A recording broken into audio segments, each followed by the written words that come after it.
तो hello guys, what's up, welcome back to the channel. तो मैं एक ट्वीट पढ़ रहा था, how many years would it take for an average software engineer to build the same net worth as Saurabh Joshi.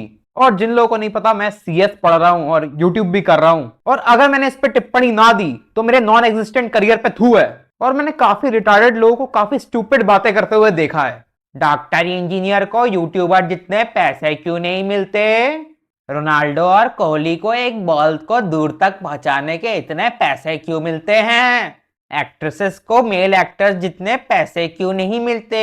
Bollywood तो sexist है, hashtag gender equality. हम गलत लोगों को क्यों फेमस कर देते हैं? जो लोग समाज सुधारते हैं वो क्यों नहीं फेमस होते? तो इन्हीं सारे क्वेश्चंस का जवाब मैं इस वीडियो में देने वाला हूं। तो चलिए वीडियो स्टार्ट करते हैं। तो सबसे पहले इस यूट्यूब वाले मुद्दे पे आते हैं। एक तो ये जो लोग भी ऐसी बातें करते हैं ना, ये मोस्ट प्रोबेबली सोशलिस्ट होते हैं। ये बस एक ही चीज का आर करते रहते हैं, life is so unfair, billionaire shouldn't exist, millionaire shouldn't exist. फिर उसमें भी रोते रहेंगे, तुम्हारे तो भाई मिलियनियर बनने के चांसेस इतने कम है। इन लोगों को कौन ही समझाए भाई कि लाइफ में सक्सेसफुल होने वाले लोग हमेशा कम ही रहेंगे। तुमको लाइफ में जीतने के लिए किसी और को हारना ही पड़ेगा। तुम कॉम्पिटिटिव एग्जाम का एग्जाम्पल देख के ही समझ लो ना। अब हर कोई तो कोई इलीट सरकारी इंस्टीट्यूशन नहीं फोड़ सकता ना। ज्यादातर लोगों को मेरी तरह भाई प्राइवेट झोला छाप कॉलेज में एडमिशन लेना पड़ेगा, जिसमें लाखों इंजीनियर भाई फैक्ट्री की तरह मैन्युफैक्चर किए जाते हैं हर साल। और अब सौरभ जोशी की बात करें तो भाई मैं तो उसको नहीं देखता, मुझे कोई घंटा फर्क नहीं पड़ता, पर 40 मिलियन लोग तो देखते हैं ना। वो वर्ल्ड के टॉप 100 यूट्यूबर्स में तो आता है ना। अब ये तो ऑब्वियस सी बात है ना, अगर तुम वर्ल्ड के टॉप 100 इंजीनियर्स में आओगे तो तुमको भी भाई लाखों करोड़ों का पैकेज मिलेगा ही ना। भाई कितनी ऐसी खबरें आती रहती हैं कि भाई मेटा ने भाई कितने hundreds of millions of dollars देके भाई ओपन एआई से भाई एआई स्पेशलिस्ट पोच कर लिए। And to do that, Zuckerberg is writing massive checks. We're talking $300 million over 4 years. That's around 2,500 crore rupees. And this is for one person. Yes, we're talking about salaries, 2,500 crore rupees. उनकी salaries भाई movie stars, athletes, influencers इन सबसे ज्यादा होती है, क्योंकि science, take और finance ही भाई पूरी दुनिया को चलाते हैं। ये सब एंटरटेनमेंट वगैरह तो सेकेंडरी चीजें हैं। अब मेरे ऐसा कोई एवरेज इंजीनियर जो भाई HTML भी एआई से बनाता है, उसका भाई करोड़ों का पैकेज थोड़ी लगने वाला है। लोगों को भाई क्राउड फंडिंग और पेपर व्यू का कोई आइडिया ही नहीं है। तो चलो मैं तुम लोगों को एक एग्जाम्पल से समझाता हूं।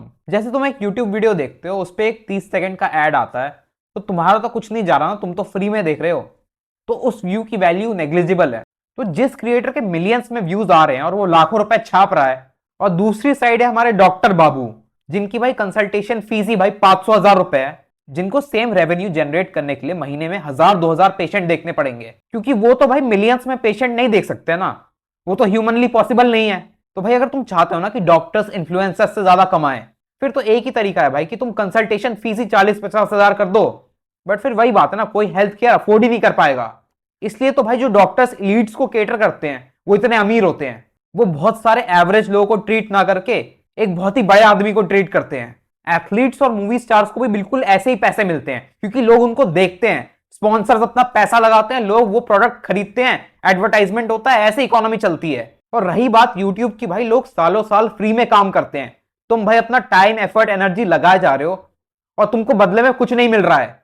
तुम बहुत बड़ा रिस्क ले रहे हो। इंजीनियर तो जिस दिन जॉब ज्वाइन करेगा उस दिन से भाई उसको तनख्वाह मिलनी स्टार्ट हो जाती है। यूट्यूबर तो भाई लगे हुए हैं, पर ढेला नहीं मिल रहा, क्योंकि हर कोई तो नहीं बन सकता ना। मूवीज में तो कोई नहीं पूछता कि भाई मेल को एक्टर्स को इतने कम पैसे क्यों मिल रहे हैं।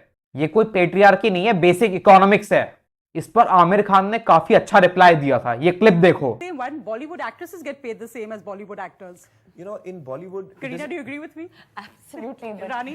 There is a really I'm all there with you, Sonia, right now.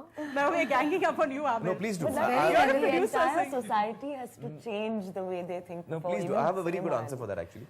In films, the fact of the Equally, in fact. see in films the fact of the matter is that your fee is connected to your ability to fill the theater. Now, yes, heroines work very hard, but so do cameramen, so do the light boys on the set. All of us should be paid equally. Everyone works hard. Comparing the heroine with the light boy. No. I'm comparing the heroine and the light boy and myself in the same. So I'm not saying heroine and light boy. I'm saying all of us are working hard. I'm working hard. So is the light boy. Why is he paid differently from me? It's not because he's a man or a woman. You're confusing the issue there. The reason why you're paid differently in cinema is because the market forces understand that you're able to bring that much money back into a film. So if I am paid 10 rupees, is because I can bring back that money and more.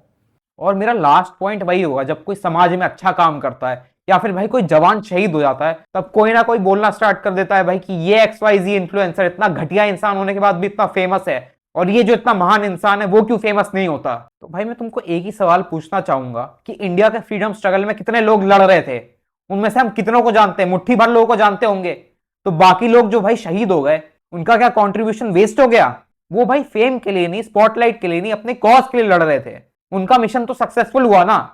उनको क्या फर्क पड़ता है कोई उन्हें जाने या ना जाने। तुम उसको किसी और से कंपेयर कर रहे हो जिसकी लाइफ का पर्पस ही है फेमस होना, जिसका जॉब है फेमस होना। अब इसका मतलब ये भी नहीं है कि भाई इन्फ्लुएंसर होना ही सबसे इंपॉर्टेंट जॉब है सोसाइटी में। जैसे कि यूट्यूब को जिन 3 लोगों ने फाउंड किया था, जावेद करीम, स्टीव चेन और चैड हर्डली, इन लोगों का दुनिया पे ज्यादा इंपैक्ट रहा है किसी भी यूट्यूबर से, भले ही इन तीनों को ज्यादा लोग ना जानते हो।